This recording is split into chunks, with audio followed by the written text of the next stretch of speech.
Hi, and welcome to our training video for Ellison Preschool. We're going to be teaching you guys today how to do most to least prompting in manned training, teaching children how to communicate. To begin our introduction, most to least prompting is a strategy that uses cues to teach the development of new skills. The cues begin with the largest amount of support, which is physical guidance, for the student, and they gradually descend to lower amounts of support until the student is able to perform the new skill independently without support. This strategy can be used in many settings, and it's effective for teaching new skills to both children and adults with ranging skill sets. Most least prompting will be used in Ellison Preschool to teach children to mand, which means communicate their needs or desires, through verbal communication, sign language, or the use of PECS, which is the Picture Exchange Communication System, using pictures to communicate. You may be asking yourself, what exactly is a mand?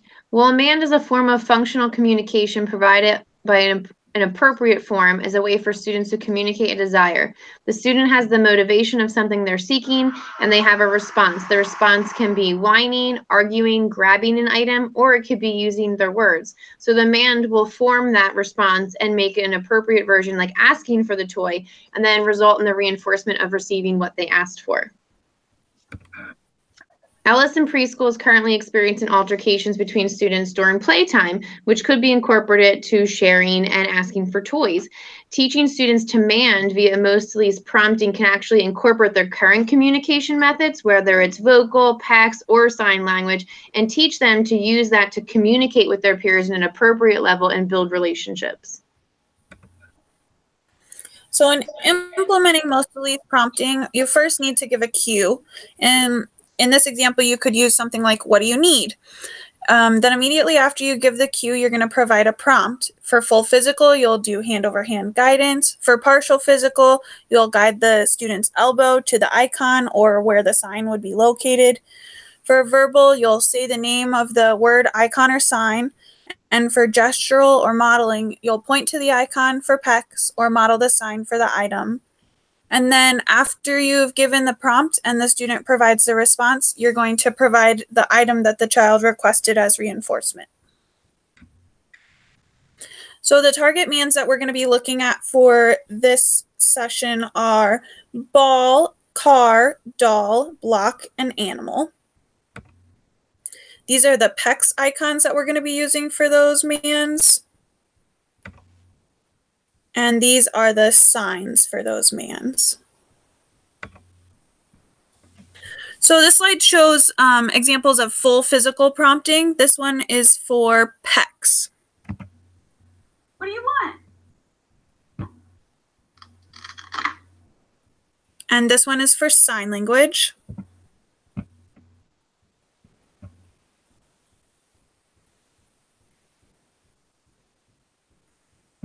We'll come back to that one at a later date.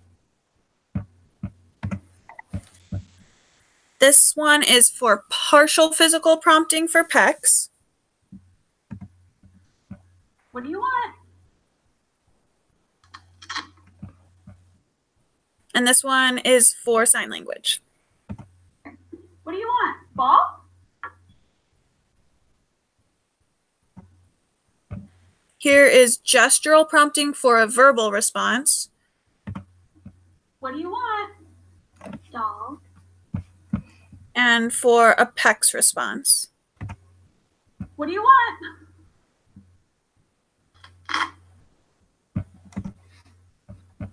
Here is modeling for a verbal response. This is partial modeling. What do you want? The doll. And here it is for sign language. What do you want? Ball? Good job. And then here's independent responding for all three types of responses. What do you want? Doll. What do you want? What do you want?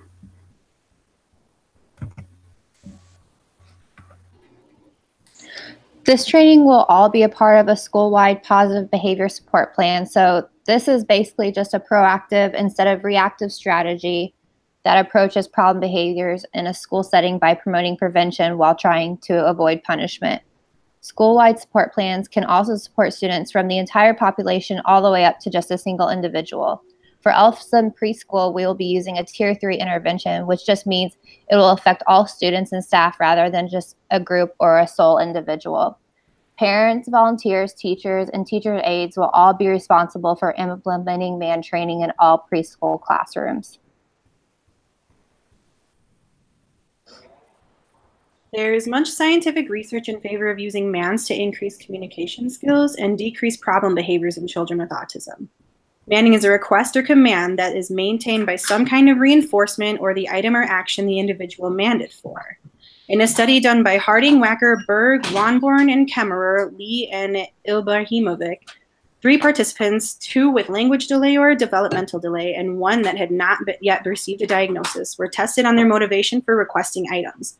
During this study, the problem behaviors decreased for all participants.